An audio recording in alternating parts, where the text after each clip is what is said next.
Boa noite. Como eu falei há poucos instantes, nós estamos hoje na nossa última aula, a gente vai estar encerrando o nosso conteúdo. Conseguimos cumprir o conteúdo, né? A gente está encerrando hoje o tópico 8 da unidade 4 da disciplina História da Educação. Eu fico, assim, muito feliz quando a gente consegue cumprir o cronograma de aulas alinhado ao conteúdo que a gente precisa dar, né?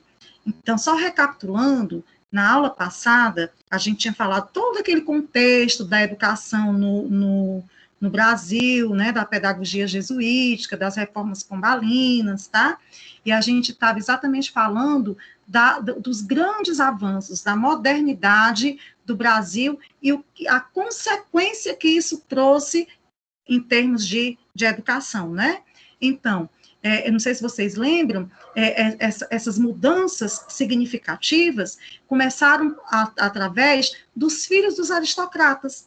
Por quê? Porque os mais abastados que podiam enviar seus filhos para a Europa, principalmente Portugal, né, lá em Coimbra, para estudar, eles estavam o quê? Na Europa foi o berço do iluminismo. Então, eles foram influenciados por esse movimento, né? Por sua vez, teve a influência da Revolução Francesa, com aqueles princípios de igualdade, né, liberdade. Então, esses filhos da burguesia, da aristocracia, quando regressavam para o Brasil, queriam realmente que o Brasil passasse também por essa modernidade. Queria que o Brasil também estivesse no patamar da Inglaterra, no patamar da França, no sentido da Revolução Industrial, né, dos direitos humanos. Então, a gente pode afirmar que a modernidade no Brasil começou, de fato, em 1922, né? Por quê? Porque alguns acontecimentos marcaram, tá? Esse período, como a Semana de Arte Moderna, a necessidade de mudança era tão grande que a classe artística, no sentido de escritores, poetas, pintores, compositores, todos começaram a clamar a mesma coisa.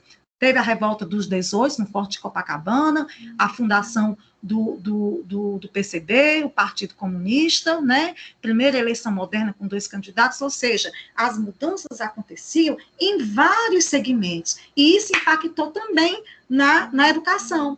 Os anos 20 assistiram o quê? O apogeu e o declínio da cafeicultura, que foi aquela política do café com leite que a gente abordou na aula passada, né? A Revolução de 30, com Getúlio Vargas, deu fim a essa política, que era o quê? Um pleito elegia um paulista, no outro um mineiro, né? E assim ia tendo a perpetuação das oligarquias, tá certo? Ou seja, o poder centrado na mão de uma família ou um grupo de pessoas. Então, os anos 20, além desse apogeu e declínio da cafeicultura, trouxe também desenvolvimento da indústria do Brasil, concentração do capital, período de progresso, e aqui começou-se o quê? A implantar a revolução industrial, né? Através do processo de Taylor, que era exatamente para se aumentar a produtividade, tá? Ou seja, estavam realmente as mudanças acontecendo e se instalando. Então, a gente pode dizer o quê? Que a modernidade no Brasil estava intimamente ligada à urbanização, as pessoas saindo do meio rural indo para as cidades, né, para o meio urbano, está intimamente ligada à industrialização e à formação e à expansão da classe operária, que, por sua vez, estava sendo preenchida por uma parcela de imigrantes que não foram para as lavouras, que eram compostos de brancos, mestiços pobres, além de ex-escravos. A gente vê muito isso em filme, novela, né? Por quê? Porque esse êxodo rural, as pessoas saindo do campo, indo para a cidade ela não comportou todo mundo em termos de emprego, em termos de moradia, por isso que as condições de moradia muitas vezes eram muito precárias, as pessoas adoeciam com muita frequência, né? Então, a Semana de Arte Moderna, por exemplo, os nossos poetas e artistas, eles deixavam claro que eles queriam, eles desejavam, eles aspiravam por esse Brasil novo, de novas rimas, de novos sons, eles pareciam querer acordar esses burgueses adormecidos que estava adormecido em sacos de café e de dinheiro. Tanto é que toda a programação da Semana de Arte Moderna de 1922 foi pautada nesse foco de mudança, né? As pessoas querendo mudanças. Então, os intelectuais modernistas queriam um país industrializado, urbanizado, queriam que o novo e moderno Brasil fosse admirável e industrial, mas, acima de tudo, queria que fosse um Brasil brasileiro. Assim sendo, a elite intelectual, ela irrompeu, né, a década de 20, imbuída de um fervoroso espírito nacionalista, ou seja, as pessoas queriam mudança, mas também eles tinham consciência de que a nossa população, a grande massa, era praticamente quase toda analfabeta. Portanto, iniciou-se um ciclo de reformas educacionais, com o objetivo de quê? De popularizar e democratizar o ensino, de forma a estender as camadas médias e pobres da nossa sociedade, né? Porque até então, ao longo da nossa disciplina, a gente viu que muito do ensino, ele era elitista, tá?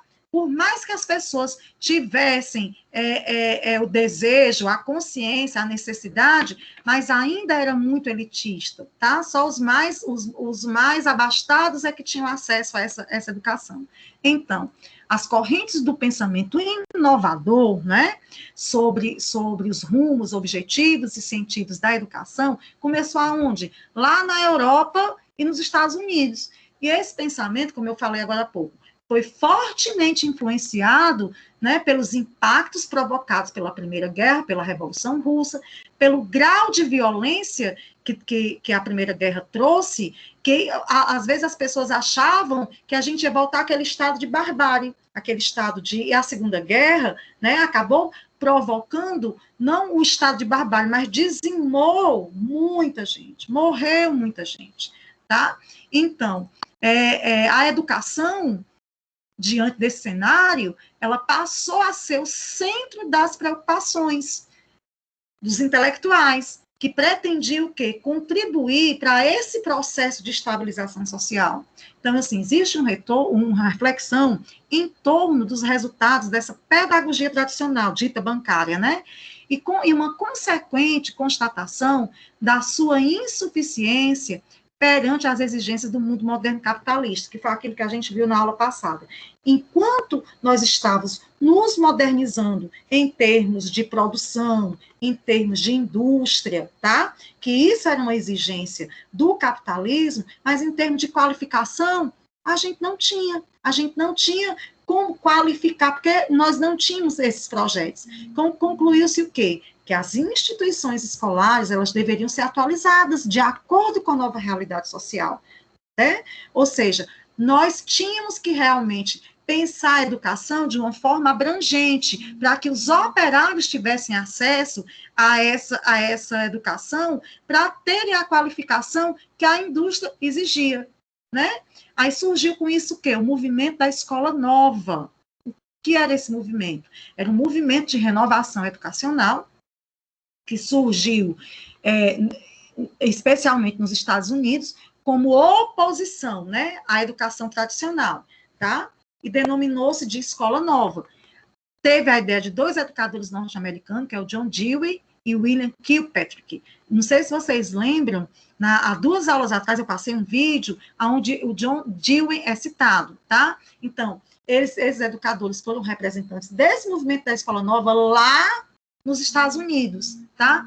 Que marcaram a fisionomia do pensamento educacional brasileiro a partir da primeira década do século XX. Ou seja, com base nos princípios da escola nova, os educadores, né, pesquisadores da área educacional aqui no Brasil, trouxeram essas características para serem difundidas aqui no nosso país. E quais são as principais características da escola nova? Vamos lá. Uma educação integral, intelectual, né, que abrangesse os aspectos intelectual, moral e física, que fosse uma prioridade do Estado manter esse ensino, tá certo? Né? Ou seja, era uma atribuição do Estado, uma vez que a classe operária devia ter acesso, né? Esse ensino leigo no sentido do ensino curricular, da educação básica, uma educação ativa, prática, com obrigatoriedade de trabalhos manuais, com criação de laboratório, oficina, horta, exercícios de autonomia, vida no campo, internado, com a educação dos sexos, por quê? Porque até então era separado, tinha a escola dos meninos e a escola das meninas, tá? Então, os métodos para que se atinjam essas propostas de educação eram ênfase nos processos de conhecimento e a atividade centrada no aluno. Esses eram os princípios da escola nova. E como é que foi esse movimento de implantação, de transformação aqui no Brasil, né? Como eu falei agora há pouco. A ânsia de transformação que agitava o país não podia deixar de repercutir nos setores de educação e ensino. Por quê? Porque são os setores que também transmitiam cultura. Os educadores brasileiros, né, por seus elementos mais progressistas, em breve também estavam engajados na crítica e na precária organização escolar da época, e aos nossos atrasados métodos e processos de ensino. Então, como resposta a essas preocupações, abriu-se, né, difundiu-se um ciclo de reformas de educação e do ensino, tá certo? O escolanovismo, tá, que se propagou, que se formou aqui no Brasil, produziu o quê? Uma geração de educadores como Fernando Azevedo, Anísio Teixeira, Lourenço Filho, que foi um dos que trouxe para cá, para o Ceará, os princípios da escola nova, entre outros pesquisadores que a gente já ouviu falar, tá? Então, durante as décadas de 20 e 30, esse movimento teve um papel bastante significativo na luta para que o poder público, as políticas públicas, conferissem uma maior prioridade aos assuntos da educação. Esses educadores, né, não só esses citados, mas outros que participavam desse movimento de mudança, eles colaboraram para a mudança de pensamento em relação aos significados e objetivos da escola, né? Quando eles elaboraram o Manifesto dos Pioneiros. Um pouquinho mais adiante a gente vai estar falando melhor desse manifesto. Mas o que é que a gente pode dizer a princípio? Que alastrou-se, difundiu-se no Brasil o movimento da renovação pedagógica, tá?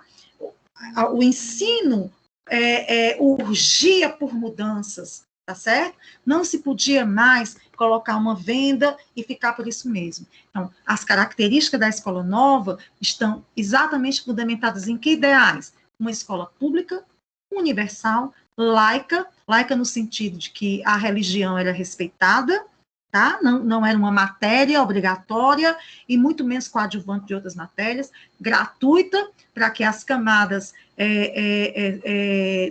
sociais menos favorecidas tivessem acesso, e as características da escola nova foram inspiradas por um sistema conhecido como liberalismo, tá? Professor, e o que era esse liberalismo? Pois bem, liberalismo foi um movimento que teve sua origem na Inglaterra e na França, naquele contextozinho histórico que a gente estudou, de luta de classe, da burguesia, que postulava os princípios como igualdade de direitos, de oportunidade, destruição de privilégio hereditário, respeito às capacidades e às iniciativas individuais e a educação universal para todos. Lembra quando a gente estudou a Revolução Industrial e a Revolução Francesa, né? Então, esses movimentos influenciaram, tá certo, para que o liberalismo surgisse. E quais são os princípios do liberalismo? Por que a gente está estudando isso? Porque esses princípios vão fundamentar a escola nova, tá? Então, quais são os princípios? Individualismo, ou seja, o indivíduo deve ser reconhecido como um sujeito que possui talentos e aptidões próprias, ou seja, o homem é valorizado pelas suas potencialidades, tá? Liberdade está associada ao individualismo e prega a liberdade individual, dela derivando outras liberdades, como liberdade religiosa, econômica, política, tá? Então, assim, aqui no Brasil, a gente pode reclamar de muita coisa, mas aqui a gente não tem perseguição religiosa, como tem nos outros países, tá? Que as pessoas muitas vezes não assumem a sua religião. A gente não tem perseguição política, a gente tem muita briga, né? Por um lado X, por um lado Y, mas aqui ninguém te persegue politicamente que você não possa votar democraticamente, né? Então, propriedade privada é um direito natural do indivíduo, que deve e pode adquiri-las por meio do trabalho e do talento. Igualdade não significa igualdade de condição social e material, não é esse termo de igualdade que se refere aqui, tá? Porque os homens são diferentes, têm talentos e capacidades. Essa igualdade aqui do liberalismo refere-se à igualdade perante as leis, a igualdade de direito, igualdade civil, a cidadania que todos nós temos direito. E finalizando, a democracia, que é um direito de todos os participantes do governo por meio de representantes da sua própria escolha, ou seja, nós escolhemos os nossos representantes, né, em termos de política. Então, a escola nova no Brasil foi, a opção foi por um pensamento renovador, vindo lá do pensamento renovador norte-americano, originário do Dewey. Esse movimento de renovação escolar, ele pregava novos métodos de ensino e novos processos de ensino. Baseava-se nos progressos mais recentes da psicologia infantil e tinha na sua proposta o quê? Democracia, autonomia e consciência crítica. Provocou, gente, vocês imaginem isso na época, ou seja, nós, quando eu falo nós brasileiros, né, saindo de uma educação tradicional, saindo de uma pedagogia jesuítica, onde os jesuítas fundaram a Companhia de Jesus, e mesmo ele tendo sido expulsos nas reformas de Marquês de Pombal, mas a Igreja Católica ela ainda ficou com o domínio, né, de lecionar. Então, quando você vem com uma escola com esses princípios, isso provocou reações contrárias dos chamados pensadores católicos, né? Também muito cultos eruditos, citado como um aí, ao seu Amoroso Lima. Ou seja, é mais ou menos o que a gente vê hoje. A gente está acostumado com o sistema, então, de repente, você sabe que vai ter que se adaptar a um novo sistema. Então, quem defende aquele sistema que existe, claro que vai se opor, que foi o que aconteceu, né? Então, isso daí também teve um reflexo no Manifesto dos Pioneiros da Educação. O que foi isso, esse manifesto? Em 1932, né, Fernando Azevedo lançou um manifesto. O que é um manifesto? É um documento que foi assinado por 26 intelectuais brasileiros que defendiam essa renovação no sistema educacional. Então, seus organizadores, eles consideravam a educação como o maior, mais grave problema do país, sendo que essa inadequação era responsável por todos os problemas brasileiros, ou seja, a educação, ela provocava desigualdades em outros aspectos, né? Então, era por isso que teve esse manifesto, com o objetivo de chamar a atenção dos dirigentes para que realmente as mudanças pudessem acontecer, né? Então, a Revolução de 1930, como a gente viu na aula passada, foi um marco decisivo. Vitorioso, Getúlio Vargas tomou posse em 3 de novembro de 1930 e foi o chefe do governo revolucionário provisório, iniciando a Segunda República ou República Nova. Esse governo, ele mostrou-se sensível aos problemas educacionais, tá? E sancionou 3 importantes decretos: criação do Conselho Nacional de Educação, instituição do Estatuto das Universidades Brasileiras, normas que dispunham sobre a organização da Universidade do Rio de Janeiro.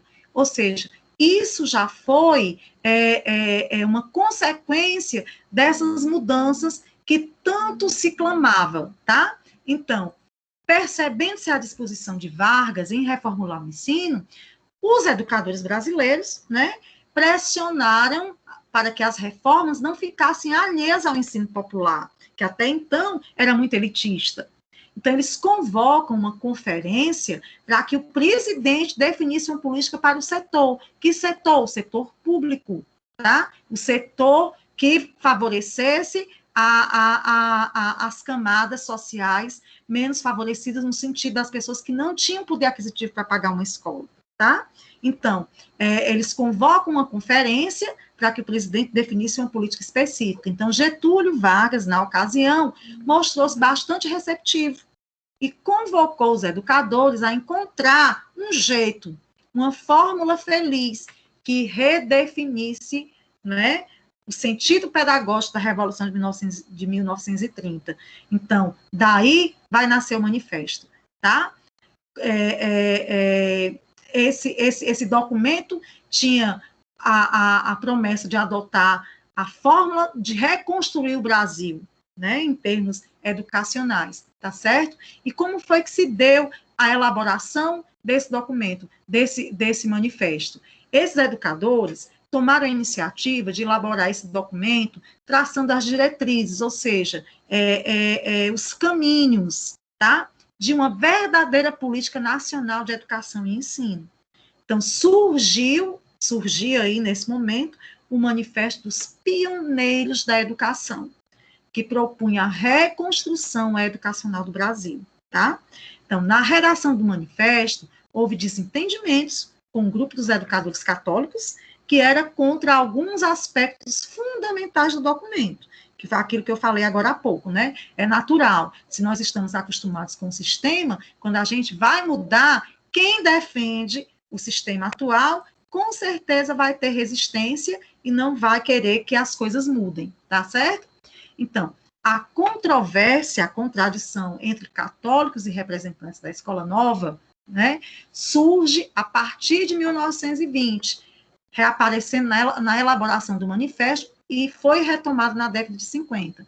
A causa resultou o quê? Na reação dos conservadores, que se opõe à política de laicização da escola pública, porque o que é o laico? Aquilo que eu falei, não tem a obrigatoriedade do ensino religioso nas escolas e muito menos a religião como coadjuvante de outras disciplinas. Então, quem defendia o ensino da religião nas escolas, claro que ficou contra, tá certo?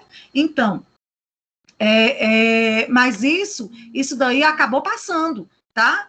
Então, no final do século passado, muito das mais conceituadas escolas pertenciam a religiosos, oferecendo um ensino secundário restrito às elites, tá? Então, a escola, de acordo com o conteúdo do manifesto, ela devia ser única, tá?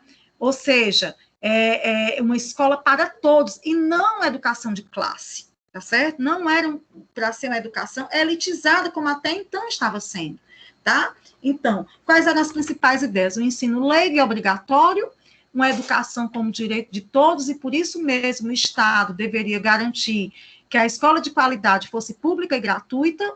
O Manifesto dos Pioneiros primava pela relação entre os diferentes níveis da educação e desses níveis com o nível de desenvolvimento psicobiológico dos alunos, bem como pela relação entre a escola, trabalho, a vida, entre a teoria e a prática, em favor o quê? Da modernidade, em favor do progresso, tá certo? Porque até então a história da educação do Brasil, ela não tinha se modernizado, ela não tinha avançado, tá? Espera aí que deu um salto aqui no slide. Então, seus divulgadores encontravam-se imbuídos da esperança de democratizar e de transformar a sociedade por meio da escola, tá? Então, a grande crença e esperança nessa nova escola, na educação, fizeram com que os escolanovistas fossem conhecidos por esse otimismo pedagógico, tá certo? Então, apesar do potencial de renovação e mudanças contidos nesse manifesto, a literatura nos mostra o quê? Que esse manifesto não gerou as mudanças que os 26 educadores tanto queriam, tanto almejaram, tá certo? Mas, por outro lado, seus princípios organizadores, os princípios do manifesto, também não foram absorvidos na organização das escolas, né? Então, o movimento aconteceu, contribuiu para que se repensasse, mas o manifesto em si não teve a sua real contribuição, né?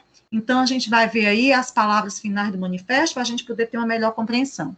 Então, mas de todos os deveres que incumbem ao Estado, o que exige uma maior capacidade de dedicação e justifica maior soma de sacrifícios, aquele com que não é possível transigir sem a perda irreparável de algumas gerações, aquele em cujo cumprimento os erros praticados se projetam mais longe das suas consequências, agravando-se à medida que recua no tempo, o dever mais alto, mais penoso e mais grave é, de certo, o da educação, que, dando ao povo a consciência de si mesmo e de seus destinos, e a força para afirmar-se e realizá-los, entretém, cultiva e perpetua a identidade da consciência nacional na sua comunhão íntima com a consciência humana. Ou seja, o que é que a gente vê nesse texto final? Né? A defesa da educação, a necessidade urgente de modernização do ensino, tá certo? E ao longo dos anos, isso foi acontecendo até a gente chegar no tempo que a gente está hoje, né? Eu vou ver se eu consigo projetar um slide aqui, de uma linha do tempo, para a gente poder compreender melhor o que eu estou falando. Só um instante, gente, que eu vou parar aqui, tá? Deixa eu ver se eu consigo trazer o slide que eu estou querendo mostrar aqui para vocês. Só um instantinho, um instantinho.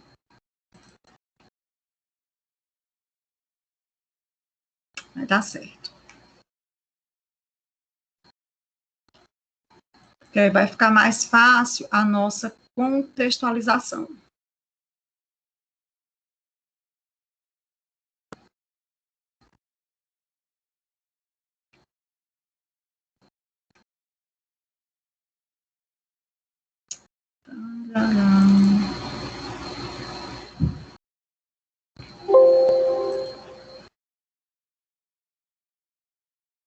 Vocês estão visualizando alguma coisa? Não deu tempo ainda não, né, gente? Espera aí.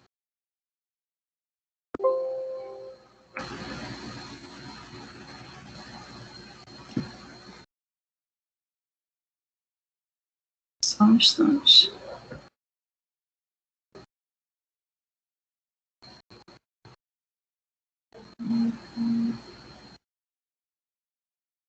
Não, gente, não está dando certo eu projetar aqui, não. Eu ia colocar aqui uma linha do tempo para vocês perceberem o que foi que aconteceu depois desse manifesto dos pioneiros, até onde a gente chegou nos dias de hoje, que é a BNCC, né, a Base Nacional Comum Curricular, que está contribuindo para novas diretrizes do ensino da educação básica, mas aqui não está dando. Eu posso depois colocar no grupo, né? Então, gente, a gente está realmente finalizando a nossa disciplina. Eu vou trazer aqui alguns pontos dessa nossa unidade. O que foi que a gente viu na quarta unidade? Em resumo, a gente viu o quê? A história da educação no Brasil, ela não pode ser adequadamente compreendida sem levar em conta a contribuição dos jesuítas. Eles tiveram a sua contribuição. Inicialmente, o objetivo era cristianizar, pacificar e tornar os índios dóceis para o trabalho, pois eles perceberam que a educação era a principal via de acesso para tal, né? Então, em pouco tempo, o Brasil possuía vários colégios jesuítas, cujo ensino era destinado a poucos, e que tinham um caráter de erudição e ornamento, pois apresentavam ensino literário e também alheio aos interesses materiais e utilitários, ou seja, você estudava latim, mas assim, não estou dizendo que estudar latim não seja importante, mas naquela época não tinha muita utilidade, tá certo?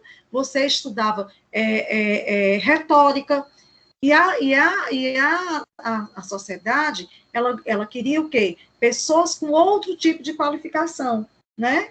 Então, a colonização brasileira, ela realizou-se de forma a viabilizar a produção agrícola de interesse para o mercado europeu, sendo que na nossa economia se expandiu muito em torno do engenho de açúcar, mas para isso a gente utilizava o quê? O trabalho dos índios e dos escravos. Portanto, foi uma economia que se desenvolveu centrada na escravatura e na monocultura, como a gente viu na aula passada. Então, numa sociedade dita agrária e escravista, que era o que tinha nessa época, o interesse pela educação não existia, era nulo. Portanto, a quantidade de analfabetos era imensa, era muito grande.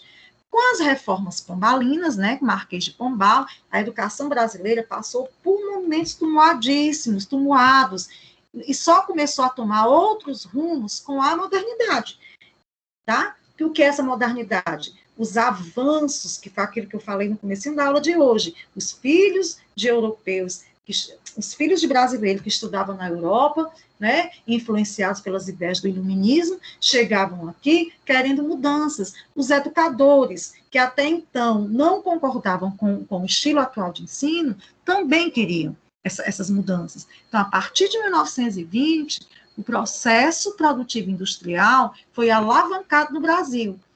E as fábricas começaram a necessitar o quê? De trabalhadores educados para o trabalho no sentido de qualificação, e que tivessem valores, né, condizentes com os ideais de capitalismo, tá? Mas isso, gente, foi difícil de se atingir, por quê? Porque a nossa população era praticamente toda analfabeta.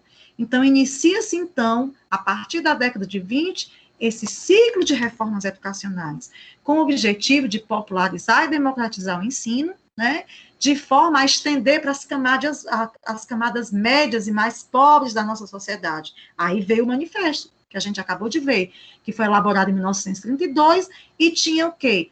Os ideais de mudanças da área educacional dos principais educadores intelectuais do país. Ideias essas contidas no manifesto era: a educação devia ser a mesma para todos e não mais uma educação de classes. Devia ser obrigatória, pública e gratuita, né? E aqui a gente encerra o nosso conteúdo, tá? Que a nossa disciplina é a História da Educação, tá? Então, assim, eu espero, assim, imensamente ter contribuído para o aprendizado de vocês. Nós ainda temos alguns minutinhos finais, tá certo? Queria que vocês se manifestassem no chat, ou abrissem o microfone, se vocês têm alguma dúvida, né, alguma sugestão. A gente está exatamente terminando a nossa aula hoje, e eu estou vendo que o número de participantes hoje, como é praticamente a última semana de aula, essa turma é o quê? 70 alunos, hoje a gente tem 28, né? Então, queria ouvir vocês. Se vocês não quiserem abrir o microfone, vocês podem escrever no chat, tá? Deem o feedback de vocês. A gente encerrou já o nosso conteúdo. Fiquem à vontade agora para se pronunciarem, aqueles que quiserem. É verdade, tá? Vocês sabem que, em relação à frequência e à nota, a coordenação de cada cidade já deve ter passado isso para vocês, né? Vai ser com cada coordenação. A gente, enquanto professor, não tem prova, vocês não têm que fazer aquele questionário online. Eu acho que todos vocês já sabem disso, né? Alguém quer comentar alguma coisa? Eu queria que alguém, assim, vamos abrir as câmeras da gente. Olha como eu sou vaidosa, olha, vou tirar a foto, já tira aqui o óculos, né? Queria que alguém tirasse um print da tela, porque como eu estou dando aula, não aparece a carinha de todo mundo. Se alguém puder fazer o print, mandar no grupo da gente, eu fico muito, muito, muito agradecida.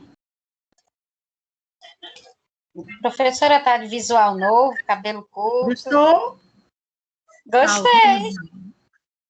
Tá linda. Muito quente, não teve como. Então foi o jeito. Pois é,